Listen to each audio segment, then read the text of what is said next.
AI is here at clinical laboratories. Artificial intelligence (AI) models in healthcare can potentially improve the precision and speed of personalized medicine for patients, in some cases helping to identify the best treatment or preventive care. Clinicians are already implementing these models in areas such as the early detection of sepsis and analyzing radiology images for diagnosis of prostate cancer and other conditions. It's a growing area of interest that laboratory medicine professionals should pay attention to, as data generated by laboratory testing is a major component incorporated into AI tools to generate clinical decisions.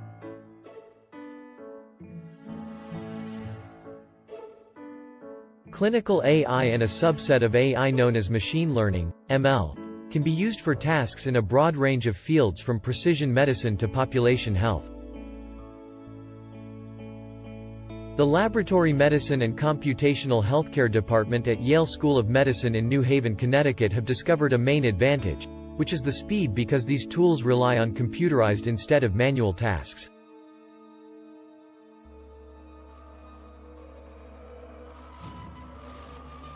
There's a lot of interest in how to make AI, ML algorithms more advanced so they can predict more complex outcomes such as response to cancer treatment or risk for adverse events from surgery.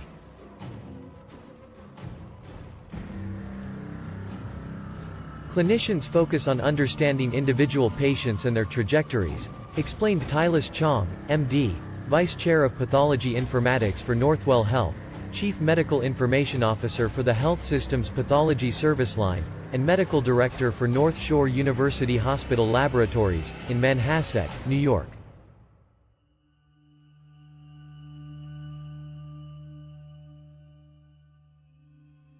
But laboratorians have great skills in aggregating and processing data, said Chong. A natural extension of delivering a lab result is to deliver a risk analysis or a likely diagnosis. That's really what all these predictive analytic tools are about. What is the current situation for potential uses of AI in the lab? There has been some adoption of AI and ML techniques in the laboratory setting, primarily in molecular pathologies, such as in the classification of central nervous system tumors by DNA methylation profiling and digital pathology, like image analysis.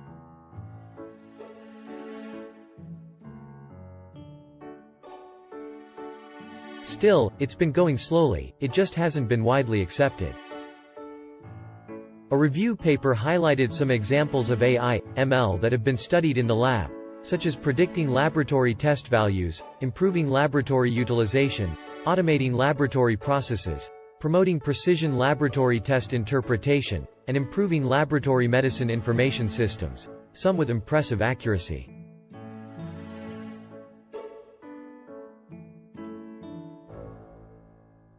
For example, a study cited in the article used a neural network model to predict iron deficiency anemia and serum iron levels based on features from a routine complete blood count. Another study cited discussed the development of a machine learning model capable of recommending what laboratory tests a provider should order. Overall, AI, ML technology holds promise to leverage large amounts of medical data to create more personalized interpretations of test results, the paper said, such that the paradigm could shift from defining a normal hemoglobin level in general to defining one for a particular individual.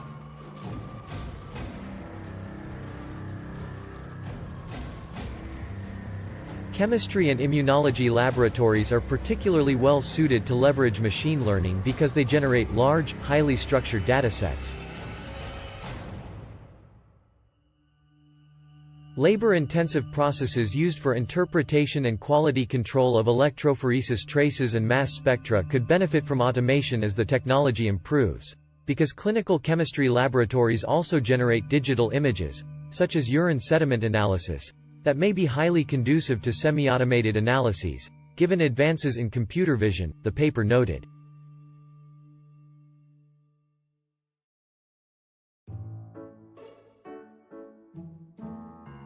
Chong sees two overarching classes of AI models. those that tackle internal challenges in the lab, such as how to deliver more accurate results to clinicians, and those that seek to identify cohorts of patients and care processes to close quality gaps in health delivery systems.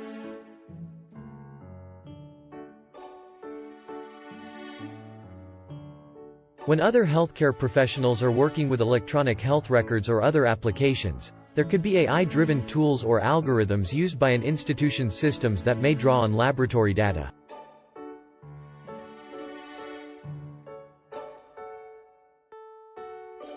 Laboratories still must face significant challenges before the technology can be used in a more widespread manner. These include the need to collect high-quality data from diverse populations and to manage costs associated with computational infrastructure and personnel to develop and update algorithms and software tools.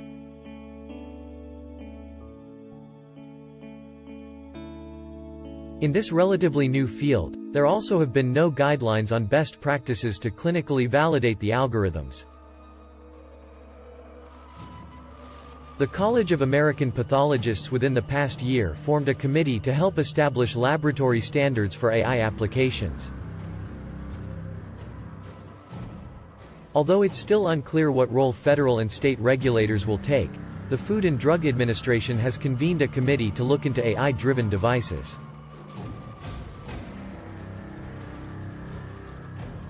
Lack of familiarity with the technology also can be a barrier to selecting appropriate programs for use, noting that some people rely on the vendor's marketing information, which can be overstated.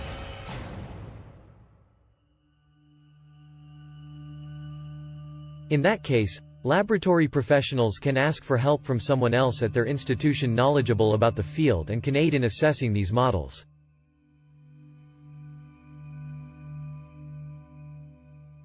Understanding the different tasks that AI could assist with can help in approaching some of the challenges. For people not as familiar with AI, trusting an AI model to do a diagnostic task that highly specialized staff or biologists are doing can present a big trust hurdle, versus incorporating AI for something that seems lower risk, such as assessing workflow for areas that could be optimized, or detecting patterns in test utilization that could be improved.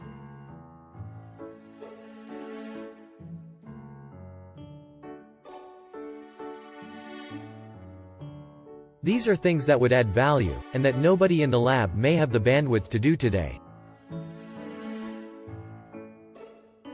Another approach is to implement an AI program alongside a manual process, assessing its performance along the way, as a means to ease into using the program. One of the most impactful things that laboratorians can do today is to help make sure that the lab data that they're generating is as robust as possible, because these AI tools rely on new training sets, and their performance is only going to be as good as the training data sets they're given.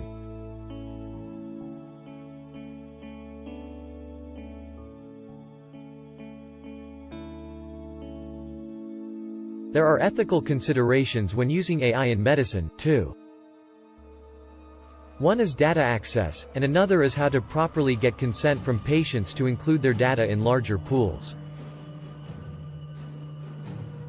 And, when the data is used, how can clinicians ensure they don't introduce additional biases?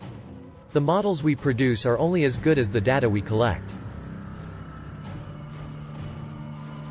So if there are underlying biases in how we provide clinical care, those will potentially translate through to our models as well. AI models also may not help if the data set used doesn't reflect the population served by a particular laboratory or health system. Understanding and validating the models for individual settings is something important to do. Our job is to ensure that, whenever we do predictions for a particular patient that change the course of care, we are very convinced that the model is appropriate and it's the best we can do at a particular point in time, noting that models will need to be refreshed over time as new data and outcomes are collected.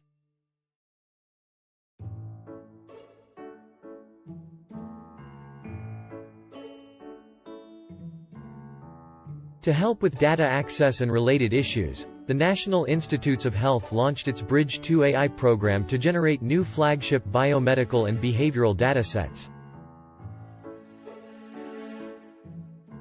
The program also aims to define best practices for the collection and preparation of AI, ML data for biomedical and behavioral research, which aims to generate large amounts of data with the proper consent structure, so those data can be used to produce AI models that introduce innovations in AI that can result in better health for individuals.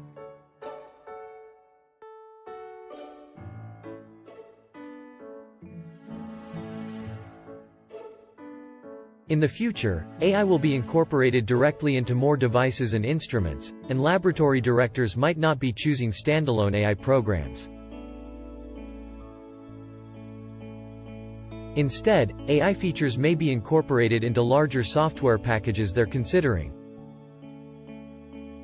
It's going to allow us to move forward with many more precision medicine-based approaches and leverage a lot of biomedical knowledge that today does not make it into clinical AI and ML models.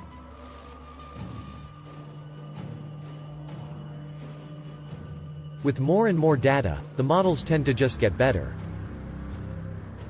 And the intention to have training data that is more diverse will mitigate some of the problems AI has had to date. See you next video.